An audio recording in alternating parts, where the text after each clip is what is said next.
Hello class, चलिए आज हम लोग स्टोरी बर्थ जो कि ए क्रोनिन द्वारा लिखी गई है इसको पढ़ते हैं। एक डॉक्टर एंड्रयू मैनसन के जीवन के इर्द गिर्द घूमती है ये कहानी। ब्लियनली जो कि एक माइनिंग एरिया है, वहाँ पर ये छोटा सा कस्बा है और वहाँ जो मॉर्गन नाम का एक माइनर रहता है, जिसका विवाह हुए 20 वर्ष हो चुके हैं और पहली बार उसकी पत्नी को डिलीवरी होने वाली है, बच्चा पैदा होने वाला है और वो उसका पहला बच्चा है। तो बच्चे के जन्म की जब का समय आने लगता है तो जो मॉर्गन एंड्रयू मैनसन को बुलाने के लिए उनके पास जाता है। मैनसन ने अभी अभी अपनी मेडिकल की पढ़ाई पूरी की है और उसने अभी अभी प्रैक्टिस करना भी शुरू किया है ब्लियनली में, और इसलिए वो मॉर्गन की पत्नी की डिलीवरी के लिए उसके घर आता है। उसे जब आता है दिखता है, उसको लगता है ना कि अभी थोड़ा वक्त लगेगा।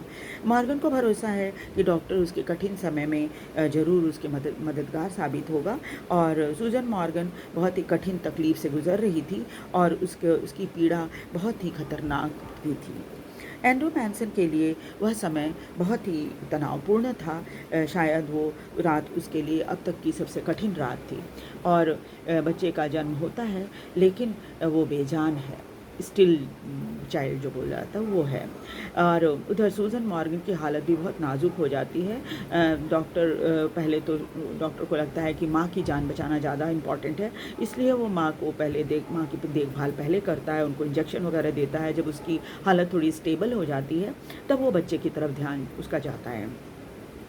तब तक सूजन मॉर्गन की माँ और मिडवाइफ जो उसके साथ थी वहाँ पर, वो समझ जाती है कि बच्चा तो अब मरा हुआ पैदा हुआ है।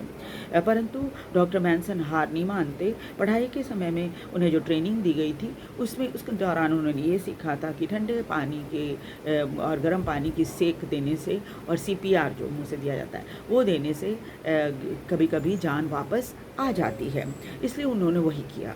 अपनी इस परीक्षा की घड़ी में उसने धैर्य नहीं खोया। थोड़े ही समय में बच्चे के नाक से बुलबुले आने लग गए और फिर शरीर में हरकत होने लग गई, स्किन का कलर चेंज होने लग गया। अंत में बच्चा रोने लगा और रात के लगभग उस समय 3 बजे थे। डॉक्टर मैनसन के लिए वो रात बहुत ही कठिन रात थी, क्योंकि उनका व्यक्तिगत रूप से भी अपनी फियांस के साथ थोड़ी सी प्रॉब्लम हो गई थी। उसे लगा था कि माँ और बच्चे को कुछ हो गया तो वास्तव में अब वो ब्लियनली में फिर प्रैक्टिस करने के लायक नहीं रहेंगे। लेकिन परंतु सुबह का सूरज उनके लिए बहुत ही संतुष्टि का प्रकाश लेकर आया था, अपनी मंगेतर से हुए झगड़े और तनाव को भूल गया था और ब्लियनली में आज उसका नया जीवन शुरू हुआ था डॉक्टर मैनसन का। वीडियो आपको कैसा लगा? वीडियो को लाइक और सब्सक्राइब जरूर कर दीजिए। Thank you very much.